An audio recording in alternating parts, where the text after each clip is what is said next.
बिस्मिल्लाहिर्रहमानिर्रहीम। नाज़रीन अस्सलाम वालेकुम, मैं हूँ इमरान वसीम। नाज़रीन, इस प्रोग्राम में एक तो हम बात करेंगे जो गुज़िश्ता रोज़ साबिक DGI जनरल फैज़ हमीद की उनके आबाई घर की, आबाई इलाके की एक ऐसी वीडियो मंज़र आम पे आई जिसमें एक मकामी शख्स जो है वो लेफ्टिनेंट जनरल फैज़ हमीद को सियासत में आने की दावत दे रहा है। ये वीडियो नाज़रीन सोशल मीडिया पे जहाँ बहुत ज़्यादा वायरल भी हुई, वहीं इस वीडियो को लेके बहुत ज़्यादा सवालात भी उठाए गए। अब नाज़रीन डेवलपमेंट ये हुई है कि इस वीडियो के ऊपर साबिक DGI जनरल फैज़ हमीद साहब का मौक़िफ़ सामने आया है। वो मौक़िफ़ क्या है वो आपको बताएंगे, और फैज़ हमीद साहब के उस मौक़िफ़ के मुताबिक क्या वो वाकई पाकिस्तान की सियासत में एंट्री करने जा रहे हैं, और अगर ऐसा है तो साबिक DGI जनरल फैज़ हमीद किस सियासी जमात से अपनी अमली सियासत का आगाज़ करेंगे। इसके अलावा नाज़रीन एक बड़ी गिरफ़्तारी अमल में लाई गई है। ये गिरफ़्तारी किसकी हुई है, कहाँ से हुई है और किस मामले पे ये गिरफ़्तारी की गई है, ये डिटेल भी आप नाज़रीन की खिदमत में पेश करेंगे। इसके अलावा नाज़रीन जो गुज़िश्ता रोज़ सदर मुमलिकत आरिफ अलवी और पंजाब के वज़ीर आला चौधरी परवेज़ इलाही के दरमियान मुलाकात हुई है। इस मुलाकात में नाज़रीन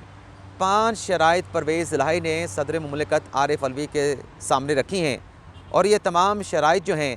वो जुड़ी हैं पंजाब असम्बली की तहलील के साथ। तो ये 5 शराइत क्या हैं, ये जो मुलाकात हुई परवेज़ इलाही और सदर आरिफ अलवी की,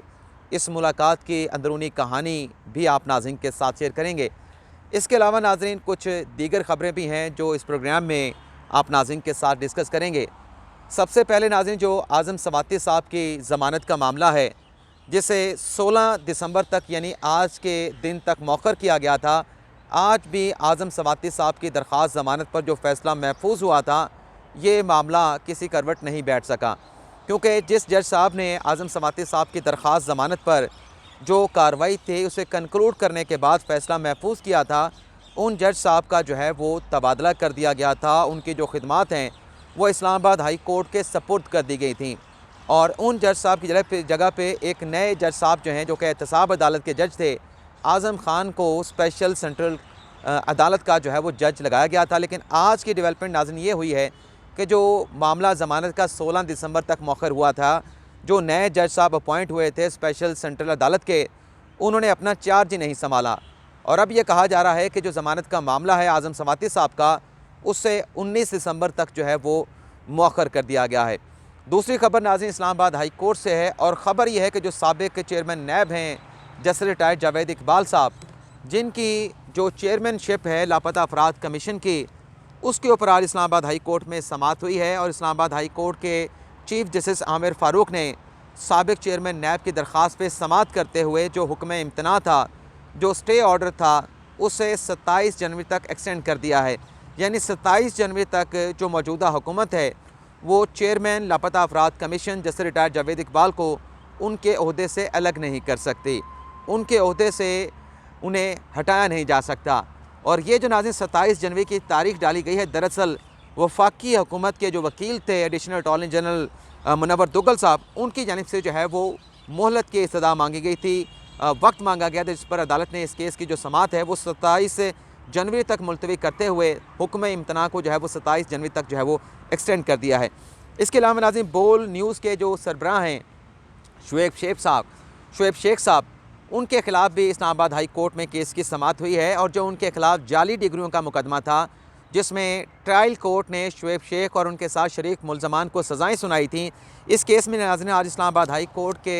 चीफ जस्टिस आमिर फ़ारूक ने जो शरीक गैर मुल्की मुलज़म थे नाइजेल, उनकी जो ट्रायल कोर्ट की सज़ा है उसको बहाल कर दिया है, और जो हुक्म इम्तना था उससे वापस ले लिया गया है, और नाइजेल जो शरीक मुलज़म था उसकी सज़ा को इस बुनियाद पे बहाल किया गया है क्योंकि वो पाकिस्तान से एब्सकॉन्ड कर चुके हैं, पाकिस्तान से फ़रार हो चुके हैं, और उनकी सज़ा बहाल करने के बाद इस केस की जो सज़ा है उसे, इस केस की जो समाअत है उसे 20 जनवरी तक मुलतवी कर दिया गया है। इसके अलावा नाज़रीन इस्लामाबाद हाई कोर्ट में पाकिस्तान तहरीक इंसाफ के रहनुमा शकूर शाद, उनके इस्तीफ़े मंजूरी के ख़िलाफ़ जो दरख्वास्त थी उसे जल्द समाअत के लिए एक्सेप्ट कर लिया गया है, और विंटर वोकेशन के बाद उनके इस्तीफ़े के ख़िलाफ़ जो दरख्वास्त है उसे समाअत के लिए मुकर्रर करने का chief justice Islamabad high court ने हुक्म दे दिया है। आप नाज़रीन को याद होगा कि शकूर शाद ने जो उनका डी नोटिफाई करने का नोटिफिकेशन था इलेक्शन कमीशन का, उसे इस्लामाबाद हाई कोर्ट में चैलेंज किया था। इस्लामाबाद हाई कोर्ट ने उस नोटिफिकेशन को सस्पेंड करके शकूर शाद को स्पीकर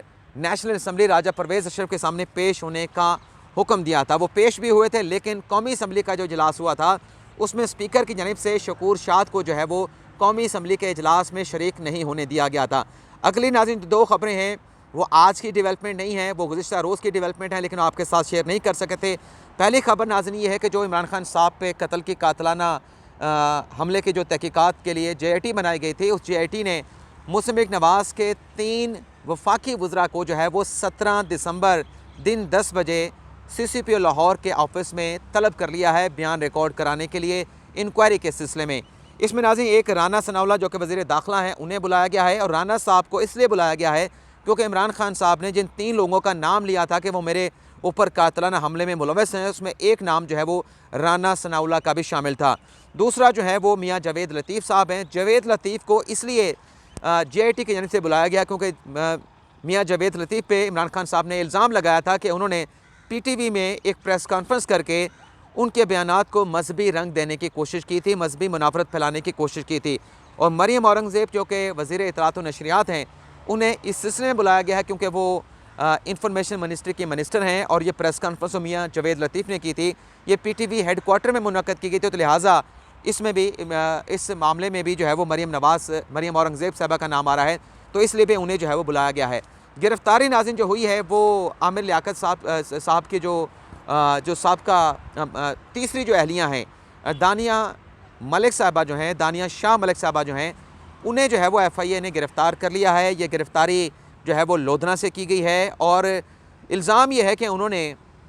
आमिर लियाकत साहब की जो मुबैना नाज़ेबा वीडियो थी वो उनकी तीसरी अहलिया दानिया शाह ने जो है उनको सोशल मीडिया पे पब्लिक किया था, वायरल किया था, और ये कार्रवाई FIA की जानिब से जो उनकी बेटी है आमिर लियाकत की और उनकी जो साबका अहलियाँ हैं उनकी दरख्वास्त के ऊपर की गई है। अब आ जाते हैं जो परवेज़ इलाही और सदर मुमलिकत आरिफ अलवी की कल एक बड़ी तवील मुलाकात हुई है। इस मुलाकात की अंदरूनी कहानी नाज़रीन ये है कि इस मुलाकात में चौधरी परवेज़ इलाही साहब ने पंजाब की असम्बली तहलील करने के लिए कुछ 5 चीज़ें जो हैं वो 5 नुकात जो हैं, 5 पॉइंट जो हैं वो सदर मुमलिकत आरिफ अलवी के सामने रखे हैं, और कहा यह है कि ये 5 पॉइंट आपके सामने हैं, इनके होते हुए पंजाब असम्बली कैसे तहलील की जा सकती है, क्यों पंजाब असम्बली को तहलील किया जाए। उसमें एक नुक्ता नाज़रीन परवेज़ इलाही साहब ने ये रखा सदर अलवी साहब के सामने कि तरक्याती मनसूबों के लिए हमने अरबों रुपए के फ़ंड जारी किए हैं, और तरक्याती कामों का आगाज़ हो चुका है, जो PTI के MP हैं और जो काफ लीग के MPs हैं। और उसमें यह कहा गया है कि अगर हम अर्ली इलेक्शन करवा देते हैं तो ये मनसूबे रुक जाएंगे, और अगर हम थोड़ी ताख़ीर करते हैं तो ये मनसूबों की तकमील होने पे इसका फ़ायदा पाकिस्तान तहरीक-ए-इंसाफ़ और काफ लीग को पहुँचेगा, और जो हुक्मरान इत्तेहाद है, जो मुस्लिम लीग नवाज़ पाकिस्तान पीपल्स पार्टी है, उन्हें कोई तरक्याती फ़ंड नहीं जारी किया गया तो उनके MPA जो है वो घाटे में रहेंगे। हमारा ये फ़ायदे का सौदा रहेगा अगर हमने कुछ अरसे के बाद असम्बली को तहलील किया, लेकिन अगर पहले असम्बली तहलील कर दी तो हमारा घाटा होगा और हुक्मरान इत्तेहाद का नून लीग और पीपल्स पार्टी का फ़ायदा हो जाएगा।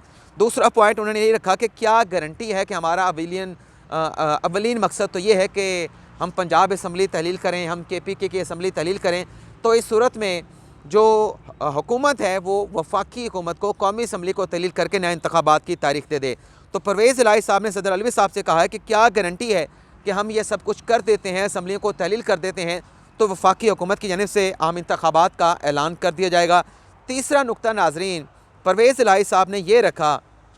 कि अगर हम पंजाब हुकूमत को बरकरार रखते हैं, और जो नवाज शरीफ की वापसी की ख़बरें सामने आ रही हैं, पंजाब हुकूमत हमारे पास हुई तो नवाज शरीफ जो हैं ना वो पंजाब में लाहौर में लैंड कर सकेंगे, ना वो पंजाब में दाखिल हो सकेंगे, क्योंकि उन्हें अपनी गिरफ़्तारी का ख़दशा रहेगा। चौथा पॉइंट उन्होंने ये कहा कि अगर हम तहलील कर देते हैं पंजाब की असम्बली को तो उसके बाद हमारे ऊपर जो है मुकदमात बनने शुरू हो जाएंगे, बशमूल चेयरमैन PTI इमरान खान, और फिर गिरफ़्तारियों के एक सिलसिले का आगाज़ भी हो जाएगा, और हो सकता है कि हुकूमत की जानिब से इमरान खान को भी गिरफ़्तार कर लिया जाए। पाँचवा नुक्ता नाज़रीन परवेज़ इलाही ने ये रखा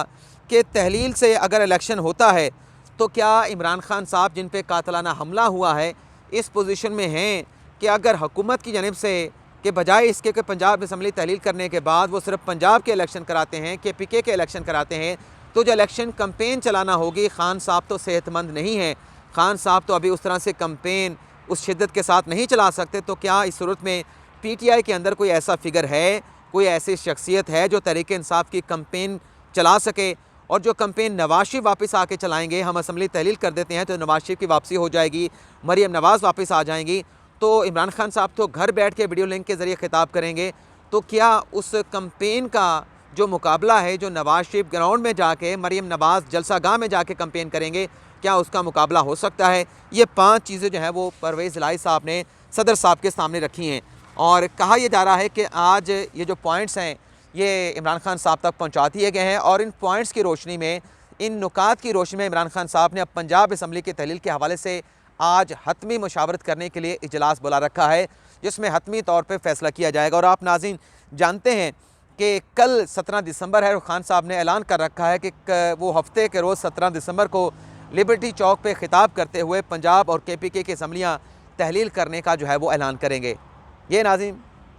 मेरे हाथ पे चूना लगा है, ये यहाँ पे कुछ काम किया गया सुप्रीम कोर्ट की इन दीवारों के ऊपर, इन छोटी छोटी दीवारों के ऊपर, लेकिन यहाँ पे सफाई का कोई इंतज़ाम नहीं। और आपको ये भी बता दें, अगली खबर फैज़ हमीद साहब से मुतल्लिक़, उसकी डिटेल भी आपके साथ शेयर करते हैं। कल मैंने आपको बताया था कि अंदर हमें वीडियो बनाने से रोक दिया गया है, लेकिन आज हमें एक सहाफ़ी बता रहे थे कि पुलिस की जानिब से उन्हें ये कहा गया है कि जिस ग्राउंड पे हम ये वीडियो बनाते हैं, जिस ग्रीन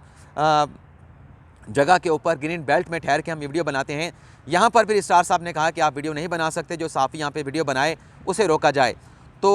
हमारे सहाफ़ी दोस्तों की जानिब से उस पुलिस के नुमाइंदा को, पुलिस के एहलकार को ये कहा गया है कि अगर स्टार साहब का ऐसा कोई हुक्म है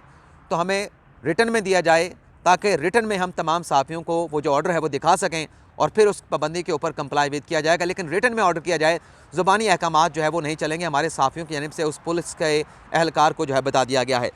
कल नाज़रीन जो वीडियो फैज़ हमीद साहब की चकवाल में उनके आबाई घर की, आबाई इलाके की वायरल हुई, जिसमें एक मकामी शख्स उन्हें कह रहा है कि आपने